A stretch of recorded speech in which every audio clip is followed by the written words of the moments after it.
আমরা মনে করছি সরকারকে আওয়ামী লীগের বুঝে ধরেছে। এই সরকার আবার একদলীয় শাসনের দিকে যাচ্ছে। সারা দেশে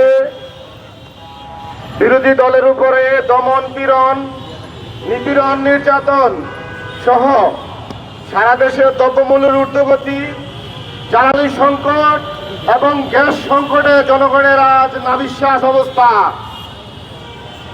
কিন্তু আমরা দেখতে পাচ্ছি এই নির্লজ্জ সরকার জনগণের দুঃখ লাঘবের কোনো প্রচেষ্টা চালাচ্ছে না, বরং তারা ক্ষমতায় আসার পরে এবং ক্ষমতায় আসার আগেও যে প্রতিশ্রুতি দিয়েছিল সেগুলো নির্লজ্জভাবে আজকে প্রতিশ্রুতি ভঙ্গ করছে, প্রত্যাখ্যান করছে। তারা ক্ষমতায় এসে বলেছিল আর বিদ্যুতের দাম বাড়াবে না, কিন্তু আমরা কি দেখলাম?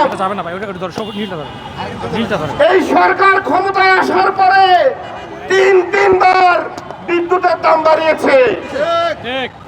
এই সরকার ক্ষমতায় আসার পরে এখন ঢাকা সহ সারা দেশের বিভিন্ন জায়গায় আজকে গ্যাস সংকট শুরু হয়েছে। আমরা তীব্র নিন্দা এবং ধিক্কার জানাই। এছাড়াও সরকার যেভাবে আজকে ভিন্ন মতকে দমন করছে, আমরা মনে করছি সরকারকে আওয়ামী লীগের বুঝে ধরেছে। এই সরকার আবার একদলীয় শাসনের দিকে যাচ্ছে।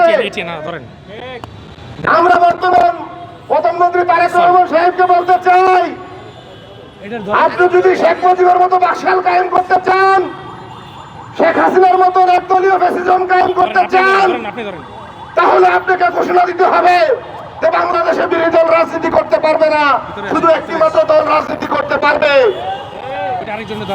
বিগত দিনে আওয়ামী লীগ যেভাবে বলতো জিয়া ফ্যামিলিকে, শেখ ফ্যামিলিকে নিয়ে কথা বলা যাবে না, শেখ মুজিবকে নিয়ে কথা বলা যাবে না এবং শেখ হাসিনাকে নিয়ে কথা বলা যাবে না, আপনাদেরকেও এখন সেই রোগে ধরেছে।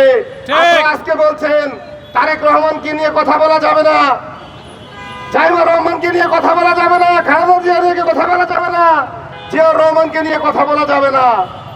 তো আমরা আপনাদেরকে জিজ্ঞাসা করতে চাই, আপনারা তো কথায় কথায় ৭২ সংবিধানের দোহাই দেন।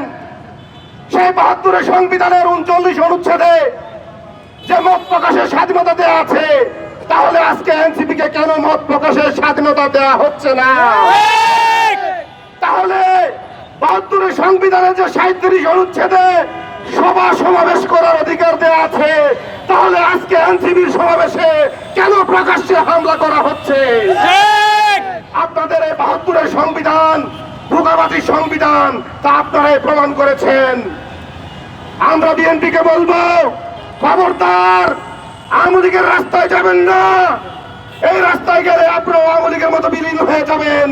বাংলার জনগণ আওয়ামী লীগের সাথে যেভাবে মোকাবেলা করেছে, আপনাদের সাথেও আপনাদের ফ্যাসিবাদের বিরুদ্ধে, একদলীয় আচরণের বিরুদ্ধে জনগণ আবার লড়াই করবে, আবার আপনাদেরকে পতন করবে, আপনাদেরকে পরাজিত করবে। সবাইকে ধন্যবাদ। ইনকিলাব জিন্দাবাদ, জাতীয় নাগরিক পার্টি এনসিপি জিন্দাবাদ।